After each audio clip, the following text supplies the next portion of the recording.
Hey everyone, welcome to another exciting episode. We've got something really fun for you today. Hey, Jake. You know, a lot of people struggle with speaking English confidently. They're not even sure about their actual level. Exactly.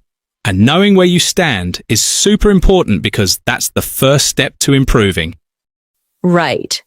So how are we going to help our audience test their speaking skills today? It's really simple.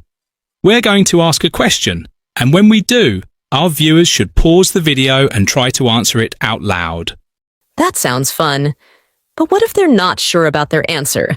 How will they know if they got it right or not? Great question.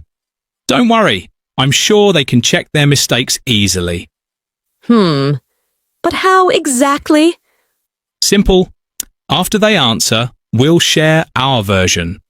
Their response doesn't have to be exactly like ours, but when they compare, they'll get an idea of whether they're on the right track.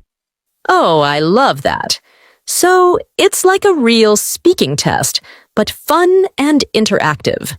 Exactly. So are you ready? Let's jump into our first challenge.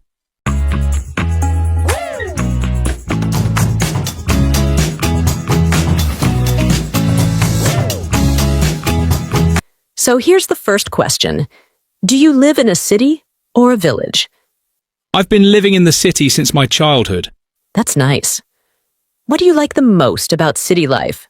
I love the energy. There's always something happening. Restaurants, shopping malls, and events. Plus, there are so many job opportunities. That's nice. Is there anything you don't like about city life? Well, yeah. The traffic can be a nightmare, and sometimes it feels too crowded and noisy. I miss the peace and quiet you get in villages. So friends, I hope you took the challenge and tried to answer. Now, after hearing our responses, you can compare and see how well you did. Now, we have a question for you. Do you live in a city? If so, what's one thing you don't like about city life and wish you could change? Share your thoughts in the comments below. So, my next question is, have you ever been to a village? Yes, I have. In my childhood, I used to visit my grandparents' village every summer. Those trips were always filled with excitement and new experiences. What did you enjoy doing there? Well, I loved helping my grandparents with their garden and exploring the nearby woods. We'd often go fishing in the river, and I remember climbing trees and playing hide and seek with the other village kids. So, friends, have you ever spent your summers in a village? And why do you like village life? Here's a question that's often on people's minds. If you had to choose, who do you love more? Your mother or your father? Wow, that's a challenging question. I love both my parents deeply. They've each played such important roles in my life. It's hard to pick one over the other. But if I had to say, I'd say my mother has always been there for me, offering unwavering support and warmth. My father, on the other hand, has been my guide, teaching me valuable life lessons and encouraging my independence. Let's switch gears a bit. Do you get along with your neighbours? Are they good people? Yes, I do. We have a friendly community, and most of my neighbors are kind and supportive. It's always nice to have a sense of community and people you can rely on. That's great to hear. Having good neighbours can really make a difference. Now, here's another question. If you could live anywhere in the world, where would it be? That's a tough one. There are so many places I'd love to live. Maybe somewhere with a warm climate and close to the beach, like Hawaii or Australia. How about you?